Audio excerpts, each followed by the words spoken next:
Hello,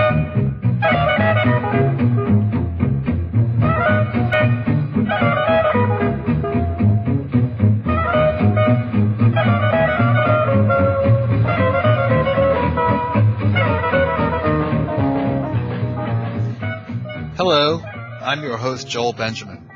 Welcome to ICC's Game of the Week. The Essent Crown Group, played in the Dutch city of Hoogeveen, has an unusual format. While most invitationals are multiplayer round robins or 8-player double round robins, Essent features only 4 players. Well, they certainly save on expenses that way. A weak link in the field really stands out, though, because they account for a significant portion of the games played.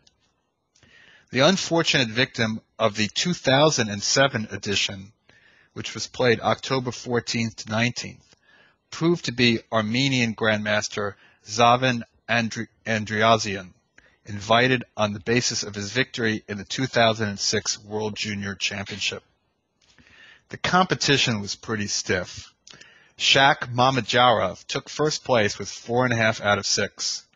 Luke Van Velde moved into second place at 4 points with the last round victory over third place finisher Ruslan Ponomariev, who finished with 3.5. And poor Andriazian was not able to score at all. Ponomariev had the first shot at Andriazian when the youngster was nervous but not yet demoralized. It's interesting to see how a powerhouse grandmaster approaches such a matchup. Do you try to bowl him over with sharp tactics and heavy-duty theory? Or do you opt to outlast him in a maneuvering game? Do you alter your approach or remain true to your style? I don't know how much Ponomariev knew about his opponent's style and strengths and weaknesses beyond what he could see by looking him up on the database. In any case, Ponomariev decided to approach him cautiously and build his position in the middle game. This solid approach worked well, as Andriazian was forced to make lots of decisions on his own and didn't seem to know which way to go. Let's see how it all went down. So we have Ponomariev playing white, Andriazian playing black. D4, and it's a Slav defense.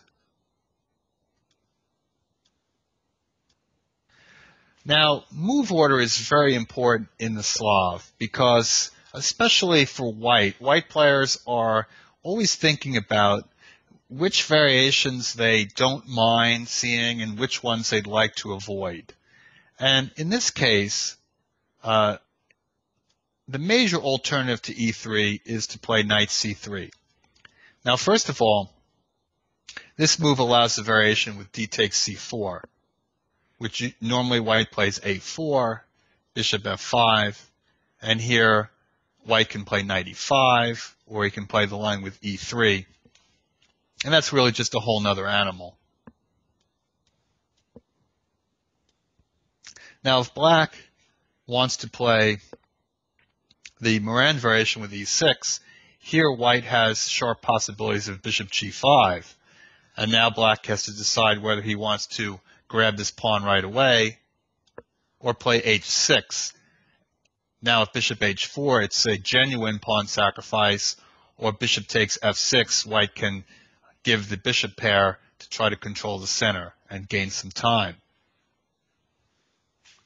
Or white can play e3, and we're back into the Moran variation after knight bd7, and now white has option of playing bishop d3, d takes c4, bishop takes c4, b5. This is the Moran, and there are many, many possibilities. Lots of heavy theory occurs after this.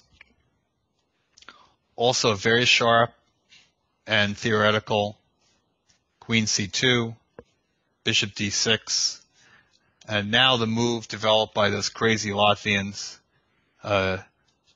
Shabalov being one of the architects, g4. Now, we didn't see anything like that today. as Ponomarev took a much more sedate approach,